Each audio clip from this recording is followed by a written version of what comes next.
আমাদের সামনে তৃতীয় ধাপ আছে। তৃতীয় ধাপটা খুবই গুরুত্বপূর্ণ আমাদের জন্য, কারণ প্রত্যেকটি প্রশ্নের সঠিক উত্তরের জন্য আপনি 12 নম্বর করে পাবেন। ভুল হয়ে গেলে আপনার অর্জিত নম্বর থেকে 6 নম্বর কাটা যাবে। চিন্তা করার জন্য পর্যাপ্ত সময় পাবেন। আপনার জন্য দুটো লাইফলাইন আমি ওপেন করে দিলাম, ইন্টেলিজেন্ট প্যানেলের সহায়তা এবং লাইফলাইন তাকদীর। ইনশাআল্লাহ যদি লাইফলাইনের সহায়তা নিয়ে সঠিকভাবে উত্তর দিতে পারেন 10 করে নম্বর পাবেন। আলহামদুলিল্লাহ, তাহলে শুরু করছি ইনশাআল্লাহ। আপনার জন্য পরের প্রশ্ন। আল্লাহু আকবার। কোরআনুল কারীমে কাদেরকে বলা হয়েছে দেয়ালে ঠেস দেয়া কাঠের মতো? এ, অগ্নি পূজকদের, বি, নাসারাদের, সি, মুনাফিকদের, ডি, কাফেরদের।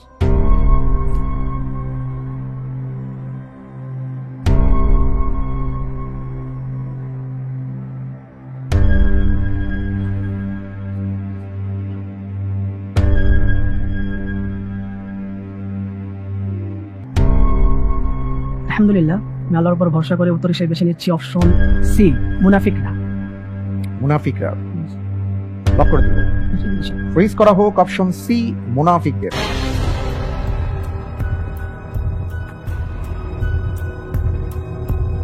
আপনি যে উত্তরটি দিয়েছেন আপনার উত্তরটি সঠিক উত্তর। আলহামদুলিল্লাহ। মাশাআল্লাহ, তাবারাকাল্লাহ। দেয়ালে ঠেস দেয়া কাঠের মতো বলতে আল্লাহ সুবহানাহু ওয়া তাআলা মুনাফিকদেরকে কি বুঝিয়েছেন এ প্রসঙ্গে আমরা একটু জানতে চাইব। আমাদের মাঝে উপস্থিত আছেন শায়েখ ইসমাইল হোসাইন, আপনি যদি বলেন। আসসালামু আলাইকুম ওয়া রাহমাতুল্লাহি ওয়া বারাকাতুহু। পবিত্র কোরআনুল কারীমের 63 নং সূরা সূরাতুল মুনাফিকুন, এই সূরার 4 নং আয়াতে আল্লাহ রাব্বুল ইজ্জা বলেন, আউযু বিল্লাহি মিনাশ শাইতানির রাজীম, ওয়া ইযা রাআইতাহুম তু'জিবুকা আজসামুহুম ওয়া ইন ইয়াকুলু তাসমা'ু লিকাওলিহিম কাআন্নাহুম খুশুবুম মুসান্নাদা ইয়াহসাবুনা কুল্লা সাইহাতিন আলাইহিম হুমুল আদুব ফাহযারহুম ক্বাতালাহুমুল্লাহ আন্না ইউফাকুন। তথা আপনি যখন তাদের দিকে তাকাবেন তাদের দেহ আপনাকে বিমুগ্ধ করবে। যখন তারা কথা বলবে আপনি তাদের কথা মনোযোগ দিয়েও শুনবেন। তারা দেয়ালে ঠেস দেওয়া কাঠের মতোই, তারা প্রতিটি আওয়াজকে নিজেদের বিপক্ষে মনে করে। মূলত তারাই শত্রু, আপনি তাদের ব্যাপারে সতর্ক থাকবেন। আল্লাহ তাদেরকে ধ্বংস করুন, তারা কিভাবে সত্য থেকে বিমুখ হচ্ছে। আল্লাহ রাব্বুল ইজ্জা উক্ত আয়াতে কারিমার মধ্যে মুনাফিকদের অনেকগুলো নিন্দনীয় গুণসমূহের মধ্য থেকে কিছু গুণকে চিত্রায়িত করেছেন। তার মধ্য থেকে অন্যতম হলো তারা দৈহিকভাবে অনেক আকর্ষণীয় হবে, তাদের কথাও হবে অলঙ্কারপূর্ণ, মাধুর্যপূর্ণ, কিন্তু তাদের ভেতরে থাকবে মুনাফিকের কদর্যতায় আচ্ছন্ন। বিভিন্ন বর্ণনা দ্বারা পাওয়া যায় যে মুনাফিকদের সর্দার আব্দুল্লাহ ইবনে উবাই ইবনে সুলুল এ দৈহিকভাবে অনেক সুঠাম ছিল, তার কথাতেও জাদু ছিল, কিন্তু মুনাফিকদের অবস্থা তো হলো দেয়ালে ঠেস দেওয়া কাঠের মতো। কেন? তার দুটি কারণ। একটি কারণ হলো, একটি ঠুনকো কাঠ যদি আমরা দেয়ালের সাথে ঠেস দিয়ে লাগিয়ে রাখি তাহলে এই কাঠটা দেখতে অনেক সুন্দর মনে হবে, কিন্তু এই কাঠ দ্বারা কোনো উপকার হবে না। ঠিক মুনাফিকদের অবস্থাও এমন যে মুনাফিকদের মাধ্যমে ইসলাম এবং মুসলিম জাতির কোনো উপকার আশা করা সুদূর পরাহত ব্যাপার। দ্বিতীয় আরেকটি কারণ হলো, এই মুনাফিকরা মূলত নবীজি সাল্লাল্লাহু আলাইহি ওয়াসাল্লামের মজলিসে বসতো, কিন্তু সেই মজলিসে তাদের দেহ থাকতো, মন থাকতো না। এই অমনোযোগিতাকেই নিষ্প্রাণ কাঠের সাথে তুলনা করা হয়েছে। এমনকি তারা মুসলিম জাতির এবং রাসূল আরবি সাল্লাল্লাহু আলাইহি ওয়াসাল্লাম তারা যদি কোনো পদক্ষেপ নিতেন, কোনো উদ্যোগ গ্রহণ করতেন, তারা মনে করত এটা আমাদের বিপক্ষে কোনো ষড়যন্ত্র করা হচ্ছে। আসলে এটা কোনো ষড়যন্ত্র ছিল না, কিন্তু তাদের মনের যে রোগ ছিল সেই রোগের কারণে তারা এমনটা মনে করত। ইয়াহসাবুনা কুল্লা সাইহাতিন আলাইহিম। না, অনেক অনেক ধন্যবাদ। তারা হলো মূলত মুসলিম জাতির মধ্যে ঘাপটি মেরে থাকা শত্রু। আল্লাহ রাব্বুল আলামিন বুঝালেন, এখনো যদি মুসলিম জাতির মধ্যে কোনো ঘাপটি মেরে থাকা মুনাফিক থাকে তাহলে মুসলিম জাতিকে সে ব্যাপারে সতর্ক থাকতে হবে। কারণ বহিরাগত শক্তির চাইতে, বহিরাগত শত্রুর চাইতে ভিতরের শত্রু মারাত্মক এবং বিধ্বংসী হয়ে থাকে। আল্লাহ তাআলা আমাদের সবাইকে মুনাফিকদের থেকে বেঁচে থাকার তৌফিক দান করুন। আল্লাহুম্মা আমিন। অনেক অনেক ধন্যবাদ আপনাকে, জাযাকাল্লাহু খায়র শেখ। আলহামদুলিল্লাহ, আমরা খুবই গুরুত্বপূর্ণ কথা শুনলাম। আল্লাহ তাআলা আমাদের সবাইকে সমস্ত ধরনের নিফাকি থেকে মুক্ত রাখুন, আমিন। পরের প্রশ্নে যাব ইনশাআল্লাহ। ইনশাআল্লাহ, কেমন লাগছে আপনার? আলহামদুলিল্লাহ, খুব ভালো লাগতেছে। মাশাআল্লাহ, তাবারাকাল্লাহ। বাড়িতে কে কে আছেন? আমার আব্বু আম্মু আর 2 বোন আছে আমার। আপনার বাবা কি করেন? আমার বাবা একজন পেশায় চালক, ড্রাইভার। আচ্ছা, ড্রাইভার আর কি, তিনি চালক। আচ্ছা আচ্ছা, মাশাআল্লাহ। কি ধরনের গাড়ি তিনি চালিয়ে উনি থাকেন? মূলত বাস গাড়ি, ঢাকা চিটাগাং রোডে হানিফ এন্টারপ্রাইজ এটা চালান। মাশাআল্লাহ, তাবারাকাল্লাহ, আলহামদুলিল্লাহ। আল্লাহ তাআলা আপনার বাবাকে কবুল করুন, আমিন। আমিন এবং সকল প্রকার বিপদ আপদ বালা মুসিবত থেকে হিফাজতে রাখুন, আমিন। আমিন এবং আপনাকে আপনার মা বাবার জন্য চোখ জুড়ানো সন্তান হিসেবে কবুল করুন, আল্লাহুম্মা আমিন আমিন। পরের প্রশ্নে যাচ্ছি। ইনশাআল্লাহ। আপনার জন্য এবারের প্রশ্ন। Allahu Akbar. প্রথম বিশ্বযুদ্ধে ওসমানীয় খিলাফত কোন পক্ষে যুদ্ধে অংশগ্রহণ করে? এ মিত্রশক্তি, বি অক্ষশক্তি, সি অংশগ্রহণ করেনি, ডি প্রথমে মিত্রশক্তি শেষ দিকে অক্ষশক্তি।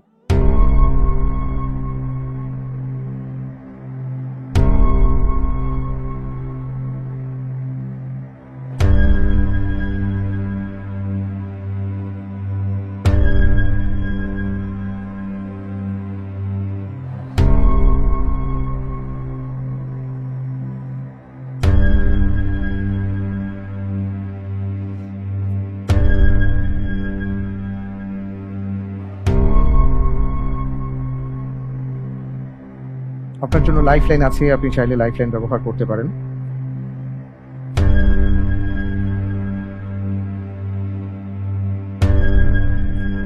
লাইফলাইন চাচ্ছি। লাইফলাইন চাচ্ছেন? জি, কোনটি? Intelligent panel. আচ্ছা, ইন্টেলিজেন্ট প্যানেলের সহায়তা দেওয়া হোক।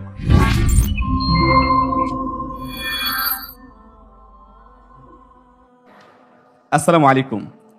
আমাদের প্রতিযোগী বন্ধু মাহমুদুল হাসান শুরু থেকে এই পর্যন্ত খুব ভালোভাবেই জ্ঞানের এই রাজ্যে প্রতিযোগিতা দিয়ে আসছেন।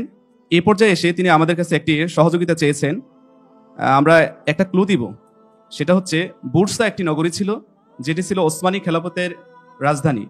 এই বুরসা নগরীটি যততম রাজধানী ছিল তার ক্রমের সাথে উত্তরের ক্রমের মিল রয়েছে। আশা করি আপনি উত্তরটি পেয়ে যাবেন।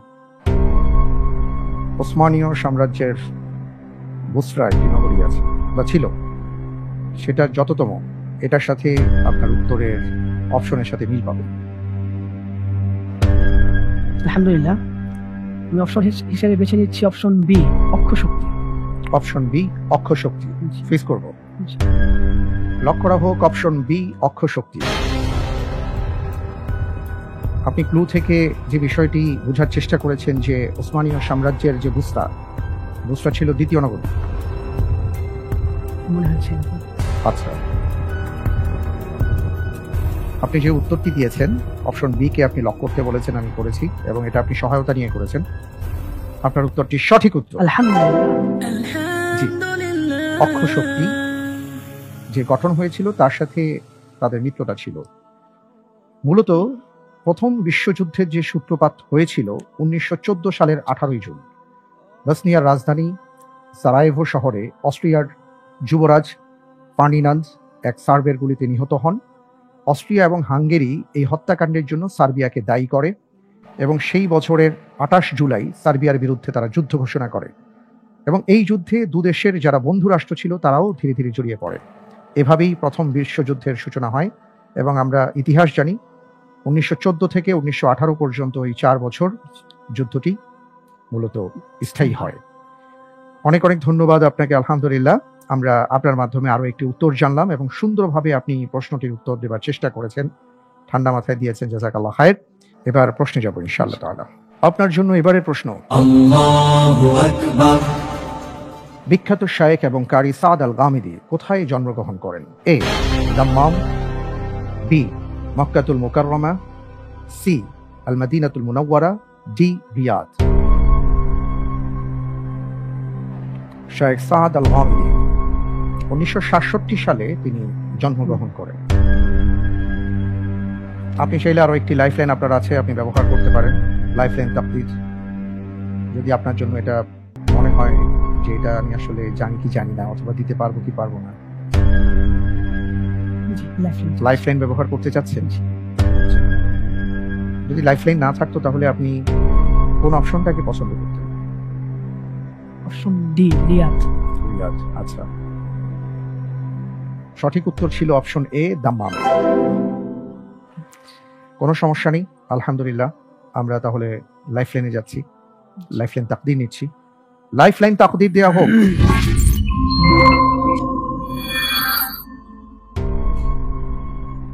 জি, যারে কিছু প্রশ্ন আছে সেখান থেকে একটি প্রশ্ন আপনি আমাকে তুলে দেন, আমি দেখবো যে আপনার তাকদীরে কি আছে। ইনশাআল্লাহ আল্লাহ তাআলা আপনার তাকদীর খুলে দিন। জি, বসুন। আপনার জন্য তাকদীর প্রশ্ন। Allahu Akbar. কোন খাবারের পাত্র কাকে লক্ষ্য করে বলে, আল্লাহ তোমাকে জাহান্নাম থেকে মুক্তি দান করুন, যেমন তুমি আমাকে শয়তান থেকে মুক্ত করেছো?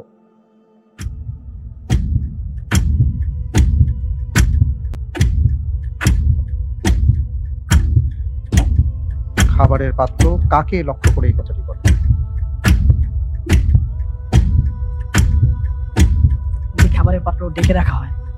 যে খাবারের পাত্র ঢেকে রাখা হয়। প্রেস করে দিচ্ছি, প্রেস করা হোক।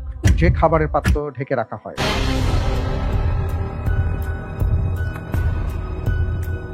আপনি যে উত্তরটি দিয়েছেন, আপনার উত্তরটি সঠিক হয়নি। সঠিক উত্তর ছিল এটাই, যে ব্যক্তি কোনো পাত্রে খায় এবং সেটা চেখে খায়, একেবারে পরিষ্কার পরিচ্ছন্ন করে ফেলে, তার ক্ষেত্রে এই কথা বলা হয়েছে। নুবাইশা রাদিয়াল্লাহু তাআলা আনহু থেকে এই ব্যাপারটি বর্ণনা হয়েছে। রাসূল সাল্লাল্লাহু আলাইহি ওয়াসাল্লাম বলেছেন, যে ব্যক্তি পাত্রে ভালো করে খায়, অর্থাৎ একেবারে চেটেপুটে খায়, আল্লাহ তাআলার কাছে এই পাত্র এইভাবে দোয়া করে, এবং তার দোয়ার ভাষাগুলো এটাই। আলহামদুলিল্লাহ, খুব সুন্দরভাবে আপনি প্রশ্নের উত্তর দিয়েছেন, এবং আপনার এই প্রশ্নের উত্তরে আমরা যে ব্যাপারটি জানতে পেরেছি সেটা হলো, আমরা পৃথিবীতে এত পরিমাণ খাবার অপচয় করি, যেটা দিয়ে পৃথিবীর কয়েকশো কোটি মানুষ খেতে পারেন। আমরা যদি আমাদের দেশের কথা ভাবি, যে আমাদের দেশে বিভিন্ন রেস্টুরেন্টে অথবা বুফে অথবা বিয়ে শাদীর খাবারগুলোতে এত পরিমাণ খাবারের অপচয় হয়, যেটা দিয়ে অনায়াসে অনেকেই খাবার গ্রহণ করতে পারেন। আমরা খাবার অপচয়ের মাধ্যমে একদিকে যেভাবে মানুষের অধিকার নষ্ট করছি, মানুষদের খাবার নষ্ট করছি, আরেকদিকে শয়তানের হাতে আমরা খাবার তুলে দিচ্ছি। আল্লাহ তাআলা আমাদেরকে হেফাজত করুন। আমিন। আমরা যেন যতটুকু দরকার ততটুকু খাবার খেতে পারি, সুন্দর করে ভালোভাবে খাবার খেতে পারি। অনেকেই আমরা আছি, আমরা দেখি যে খাবার খাওয়ার সময় খাবার কিছু রেখে দেওয়া হয়, এটা স্টাইল হিসাবে। এটা কখনো ফ্যাশন হতে পারে না, এটা আমাদের ভদ্রতা হতে পারে না, বরং এর মাধ্যমে আমরা আমাদের ভেতরের যে ইচ্ছেগুলো সুন্দর নয় সেটা আমরা প্রকাশ করছি। আল্লাহ হেফাজত করুন। আমিন। আপনাকে অনেক ধন্যবাদ। আলহামদুলিল্লাহ, আমি ইনশাআল্লাহ পরের প্রশ্নে যাব। ইনশাআল্লাহ। ঠিক আছে, ইনশাআল্লাহ। আপনার জন্য এবারের প্রশ্ন। Allahu Akbar. পুত্র ইব্রাহিম আলাইহিস সালাতু ওয়াস সালামের মৃত্যুতে রাসূল সাল্লাল্লাহু আলাইহি ওয়াসাল্লামের চোখ যখন অশ্রু সজল ছিল, তখন কোন সাহাবীর প্রশ্নের উত্তরে তিনি বলেছিলেন, এটা তো রহমত, চোখ অশ্রু সজল হয়, অন্তর ব্যথিত হয়, আমরা তাই বলি যা আমাদের রবকে সন্তুষ্ট করে? তিনি কাকে এই কথা বলেছিলেন?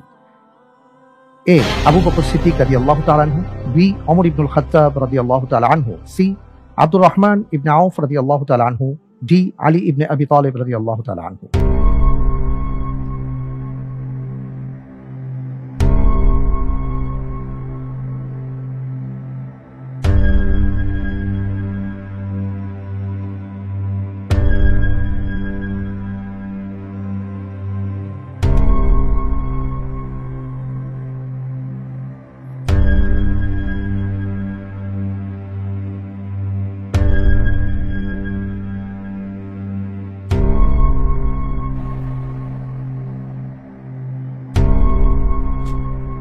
জি, আলহামদুলিল্লাহ, আল্লাহর উপর ভরসা করে উত্তর হিসেবে বেছে নিচ্ছি অপশন এ, আবু বকর সিদ্দিক রাদিয়াল্লাহু তাআলা আনহু। অপশন এ, আবু বকর সিদ্দিক রাদিয়াল্লাহু তাআলা আনহু। ফ্রিজ করে দিচ্ছি, লক করা হোক। অপশন এ, আবু বকর সিদ্দিক রাদিয়াল্লাহু তাআলা আনহু। এই বর্ণনাটি এসছে আনাস ইবনে মালিক রাদিয়াল্লাহু তাআলা আনহু থেকে। তিনি বলেন যে, আমরা একবার রাসূল সাল্লাল্লাহু আলাইহি ওয়াসাল্লামের সাথে, তখন ইব্রাহিম ছোট, তার দুধ বাবা ছিলেন সাইফ, এবং তার কাছে, তার বাড়িতে আমরা একবার গিয়েছিলাম। আল্লাহ রাসূল সাল্লাল্লাহু আলাইহি ওয়াসাল্লাম তাকে নিয়ে চুমু খেয়েছেন, তাকে কোলে তুলে নিয়েছেন, আদর করেছেন। আমরা আরো একবার গিয়েছিলাম যখন ইব্রাহিম রাদিয়াল্লাহু তাআলা আনহু মুমূর্ষু অবস্থায়, এবং তখনই আসলে এই ঘটনাটা ঘটেছিল। তখন একজন সাহাবা তাকে প্রশ্ন করেছিলেন, ইয়া রাসূলুল্লাহ, আপনিও কাঁদেন বা আপনার চোখ থেকে অশ্রু ঝরে, উত্তরে তিনি বলেছিলেন এই কথাগুলো। আপনি বলেছেন যে সেই প্রশ্নটি করেছিলেন বা যাকে উত্তরটি দিয়েছিলেন আল্লাহ রাসূল সাল্লাল্লাহু আলাইহি ওয়াসাল্লাম, তিনি হচ্ছেন আবু বকর সিদ্দিক রাদিয়াল্লাহু তাআলা আনহু। আপনি যে উত্তরটি দিয়েছেন আপনার উত্তরটি সঠিক হয়নি। সঠিক উত্তর হচ্ছে অপশন সি, আব্দুর রহমান ইবনে আউফ রাদিয়াল্লাহু তাআলা আনহু। মূলত তিনিই ছিলেন এবং তিনি এই প্রশ্নটি করেছিলেন। তখন আল্লাহ রাসূল সাল্লাল্লাহু আলাইহি ওয়াসাল্লাম অসাধারণ এই কথাটি বলেছেন, ইন্নাল আইন তাদমাউ, চোখ তো অশ্রু ঝরাবে, ওয়াল কলবু ইয়াহজানু, হৃদয় দুঃখিত হবে, ওয়ালা নাকুলু ইল্লা মা ইয়ারদা রাব্বুনা, তারপরেও আমরা সেই কথা বলবো না যেই কথা আমাদের রব সন্তুষ্ট হবেন না, বরং সে কথাই আমরা বলবো যে কথায় তিনি সন্তুষ্ট হবেন। ওয়া ইন্না বিফিরাকিকা ইয়া ইব্রাহিম লামাহজুনুন, ইব্রাহিম তোমার বিচ্ছেদে আমরা ব্যথিত, আমরা শোকাহত, এই কথাটি তিনি বলেছিলেন। আমরা এই পুরো প্রশ্ন এবং উত্তরের মাধ্যমে যে বিষয়টা আজকে জানলাম বা শিখলাম, অনেক সময় আমাদের জীবনে এমন অনেক ঘটনা ঘটে, দুর্ঘটনা ঘটে, যেটা আমাদের হৃদয়কে ব্যথিত করে, আমাদের অশ্রু সজল করে, কিন্তু তাই বলে আমরা চিৎকার করব না, চেঁচামেচি করব না, এমন কোনো কথা বলবো না যেই কথার মাধ্যমে আমাদের মহান রব অসন্তুষ্ট হতে পারেন। এটাই শিক্ষা। আল্লাহ তাআলা আমাদেরকে এই শিক্ষাটা নেওয়ার তৌফিক দান করুন, আমিন। আলহামদুলিল্লাহ, আমরা তৃতীয় ধাপের 4টি প্রশ্ন শেষ করলাম।